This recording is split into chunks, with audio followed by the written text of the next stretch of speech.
ناظرین السلام علیکم۔ تین اہم خبروں پر ہم بات کریں گے۔ پہلی بات تو یہ ہے کہ اسحاق ڈار سینٹ میں قائد ایوان ہو گئے ہیں۔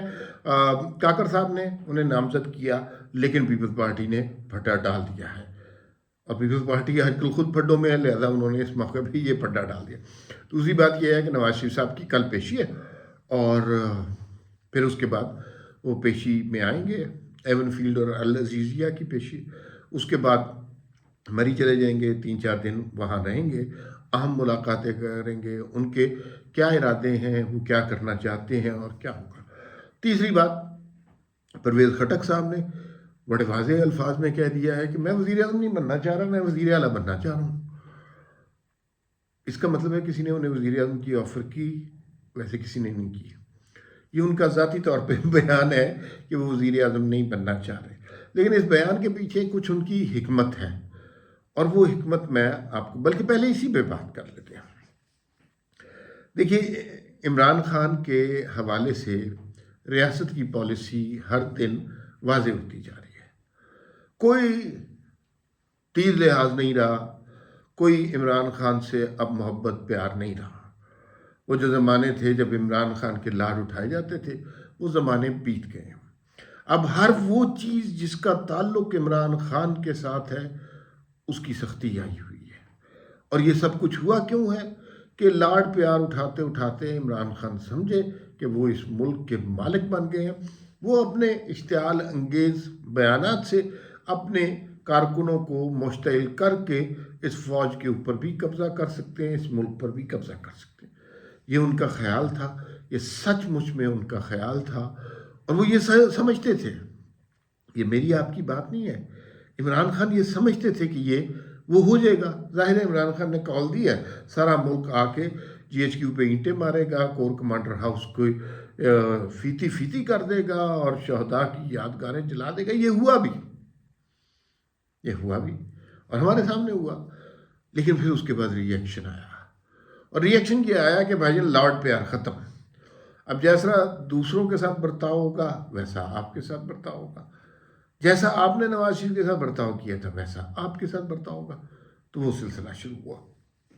ابتدا میں کچھ لوگ سمجھے کہ یہ باتیں مذاق میں ہیں، خان کو کون گرا سکتا ہے، خان تو اپنا بچہ ہے۔ کنٹونمنٹ میں اس کی کیمپین چلتی تھی، گھروں میں، افسروں کے گھروں میں اس کے حوالے سے کتنی اچھی باتیں ہوتی تھیں۔ ایک آدمی ہے جو ملک کو بچا لے گا، اس ایک آدمی کے حوالے سے ہر روز جو نئی باتیں سامنے آ رہی ہیں، توبہ توبہ، کانوں کو پکڑنے کو دل چاہتا ہے۔ کبھی خاور مانیکا صاحب کچھ انکشافات کر رہے ہوتے ہیں، ان سے فرصت ملتی ہے تو جناب پتہ چلتا ہے کہ ہاجرہ پانے سے ہی کچھ فرما رہی ہیں۔ ہاجرہ پانے سے ہی سے فرصت ملتی ہے تو وہ سارے لوگ آ جاتے ہیں جو پریس کانفرنسز کر رہے ہیں، اور وہ کہتے ہیں جی کہ ہم نے تو خان کو منع کیا، لیکن خان 9 مئی کے واقعے پہ مصر رہا۔ ان سے فارغ ہوتے ہیں کہ ملک ریاض کے حوالے سے بات آ جاتی ہے، ان سے فارغ ہوتے ہیں کہ میڈیا میں آڈیو لیک ہو جاتی ہے، ان سے فارغ ہوتے ہیں تو خان کے پسندیدہ ججز کی سختی آ جاتی ہے، وہ ٹرکوں والے پھنسنے لگتے ہیں۔ یعنی کوئی بچت نہیں نظر آ رہی، کہیں سے کہیں سائفر والا کیس ہو، تشدد والا کیس ہو، سیکرٹ ایکٹ والا کیس ہو، جج کو دھمکی والا کیس ہو، خان صاحب کی کہیں بچت نہیں نظر آ رہی۔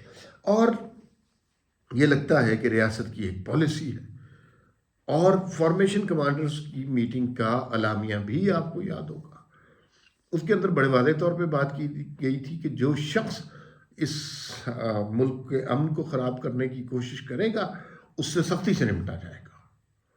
اور پھر انہوں نے یہ بھی کہا جو یہ مایوسی اور بددلی پھیلا رہے ہیں اس سے بھی نمٹا جائے گا۔ پھر اس کے بعد یہ خبر آ گئی کہ کورٹ مارشل ہو گیا جناب 2 افسروں کا، میجر عادل راجہ اور کیپٹن حسین مہدی، شاید اس طرح کے نام ہے۔ یہ اس طرح کے لوگ ہیں، تو اب کوئی بچت نہیں ہے خان صاحب کی۔ لیکن خان صاحب کا بہرحال ووٹ تو موجود ہے، کلٹ فالوئنگ کہہ لیں، ان کے پسند بے وقوف لوگ کہہ لیں، کچھ کہہ لیں، حالانکہ ووٹر کو بے وقوف نہیں کہنا چاہیے، لیکن وہ موجود ہے۔ اچھا، پنجاب میں کنٹرول ہو گیا، پنجاب میں نواز شریف کے آنے سے بہت فرق پڑ گیا ہے۔ پنجاب میں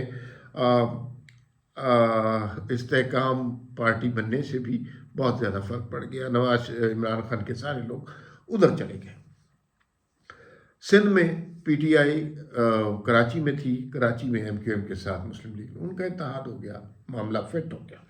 اس کے ساتھ ہی بلوچستان باب پارٹی بکھر گئی، نواز شریف کے ساتھ شامل ہو گئی، نیشنل پارٹی حکومت بنائے گی، ابھی سے بتا دیتے ہیں، ڈاکٹر مالک جس کے ساتھ ہے، بات ختم۔ مسئلہ صرف ایک صوبے کا ہے اور وہ صوبہ ہے کے پی کے۔ کے پی کے میں خان کی کلٹ فالوئنگ بہت ہے۔ مثلا یہ کہنا کہ عمران خان ختم ہو گیا باقی 3 صوبوں میں تو ٹھیک ہے، لیکن کے پی کے میں ختم ہو گیا، نہیں یار، یہ ممکن نہیں ہے، یہ اتنا سہل نہیں ہے۔ وہاں پہ آپ عام لوگوں سے بات کریں، وہ عمران خان پر اس ساری صورتحال کے باوجود جان چھڑکتے ہیں۔ جبکہ دوسری جانب ریاست کی پالیسی کیا ہے؟ ریاست کی پالیسی یہ ہے کہ مائنس عمران خان ہوگا، جو مرضی کر لیں، عمران خان کا نہ نام آئے گا نہ شکل آئے گی۔ اور نہیں دیکھی ہم نے عمران خان کی شکل، وہ جو 4 گھنٹے ٹی وی پہ بیٹھے رہتے تھے وہ ختم ہو گیا۔ اچھا، اب اس کے بعد خان صاحب شروع ہوئے اور خان صاحب ختم بھی ہو گئے۔ وہ چھوٹا سا کہانی چلی، ایک بلبلا سا تھا، وہ ختم ہو گیا۔ لیکن کے پی کے میں وہ بلبلا ختم نہیں ہوا۔ وہاں پر عمران خان کا اثر اتنا ہے کہ پرویز خٹک بظاہر عمران خان کے خلاف ہو گئے ہوئے ہیں، انہوں نے اپنا تحریک انصاف پارلیمنٹیرینز بنا لیا۔ لیکن پرویز خٹک اب اگر کسی جلسے میں خطاب کرتے ہیں اور وہاں برے معنوں میں ہی اگر وہ عمران خان کا نام لیتے ہیں، مثلا کہیں گے کہ عمران خان نے ہمیں برباد کر دیا، اسی طرح کی کوئی بات کریں گے، تو لوگ یہ نہیں سنتے کہ برباد کر دیا، لوگ صرف اس بات پہ نظر رکھتے ہیں کہ عمران خان کا نام آیا، تالیاں اور نعرے شروع ہو جاتے ہیں۔ اچھا، یہ وہاں پہ سچویشن ہے۔ تو کے پی کے میں حالات اور ہیں اور حالات مشکل ہیں، تو وہ وہاں پر اس کو کنٹرول کرنے کی کوشش کی جا رہی ہے، اور اس کو کنٹرول ایک آدمی کر سکتا ہے اور وہ آدمی ہے پرویز خٹک۔ عمران خان کی حکومت بھی جس نے چلائی، وہ آدمی اسٹیبلشمنٹ کے بعد پولیٹیکلی ایک ہی تھا، پرویز خٹک۔ اس لیے کہ پرویز خٹک نے عمران خان کو جب بھی لوگوں کی کمک کی ضرورت ہوتی تھی، عمران خان کو پہنچتی تھی، جب بھی دنگا فساد کرنا ہوتا تھا، لوگ عمران خان کے لیے بلانے ہوتے تھے، پرویز خٹک کھڑے ہوتے تھے۔ اور پرویز خٹک ایک دفعہ ناراض بھی ہوئے عمران خان سے کہ آپ کی حکومت میں چلا رہا ہوں، تو عمران خان جو کہ بڑے مغرور آدمی ہیں، بھاگتے بھاگتے پرویز خٹک کو منانے بھی گئے تھے۔ اب جو صورتحال ہے، جو بیان آیا جس سے ہم نے بات شروع کی تھی کہ پرویز خٹک نے کہا کہ میں وزیر اعظم نہیں، وزیر اعلیٰ بننا چاہتا ہوں۔ وزیر اعظم تو مجھے نہیں پتا کہ کسی نے ان کو آفر کیا، نہ ہی ان کے وزیر اعظم بننے کے کوئی امکان ہے، لیکن وزیر اعلیٰ وہ پکے کے پکے بنیں گے، چاہے انہیں مسلم لیگ نون کے ساتھ اتحاد کرنا پڑے، چاہے کچھ کرنا پڑے۔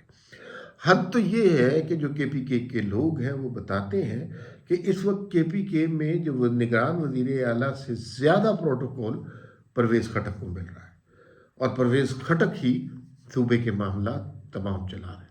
یعنی پہلے بھی ان کی 5 انگلیاں گھی میں اور سر کڑاہی میں تھا، اور آج بھی یہی سب کچھ ہو رہا ہے۔ تو اس لحاظ سے وہ بالکل درست کہہ رہے ہیں کہ میں وزیر اعلیٰ بننا چاہتا ہوں، انہیں یہ کہنا چاہیے تھا میں وزیر اعلیٰ بن چکا ہوں۔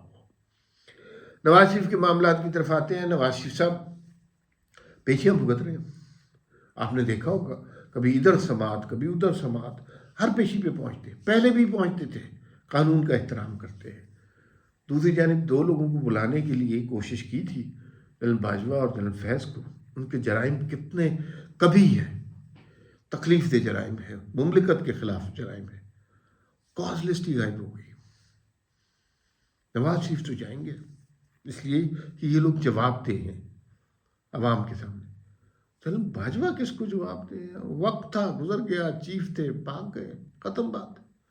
اب آگے کی بات کریں، نہ کسی نے جنرل فیض کو بلانا ہے، نہ کسی نے جنرل باجوہ کو بلانا ہے۔ اگر ان کو بلاتے، کٹہرے میں کھڑا کرتے، کچھ سزا دیتے ان کے قصوروں پر، تو شاید یہ ملک بہتر ہو سکتا، لیکن اب اسی طرح چلے گا۔ اب اسی طرح سیاسی پارٹیوں کی لڑائیاں ہوں گی اور وہ ایک دوسرے پہ کیچڑ اچھال کر خوش رہیں گے۔ جیسے پیپلز پارٹی کی اپنی لڑائیاں کم نہیں ہیں۔ زرداری صاحب کو جب پتہ چلا کہ ان کے سارے کیسز نہیں ختم ہو رہے، تو انہوں نے بلاول کے خلاف بغاوت کا علم بلند کر دیا، لیکن آج اسحاق ڈار کے خلاف شروع ہو گیا۔ اور حالانکہ ڈیسیژن 1 ہفتہ پہلے ہو چکا تھا، پتہ نہیں اچانک یہ کیوں اس طرح کی حرکتیں کرتے ہیں. شاید اس سے سینٹ وہ سمجھتے تھے کہ ہمارا ہوگا، وہ تو سمجھتے ہیں صدارت بھی ان کی ہوگی. آہستہ آہستہ چیزیں ان کے ہاتھ سے نکلتی جا رہی ہیں. پیپل پارٹی کی حالت ایسی ہے کہ یوں لگتا ہے کہ ان کے مٹھی میں ریت ہے جو آہستہ آہستہ ان کے ہاتھ سے پھسلتی جا رہی ہے. پیپلز پارٹی پہ اتنا ہی تبصرہ کافی ہے. فی الوقت پھر ملاقات ہوگی. اللہ حافظ.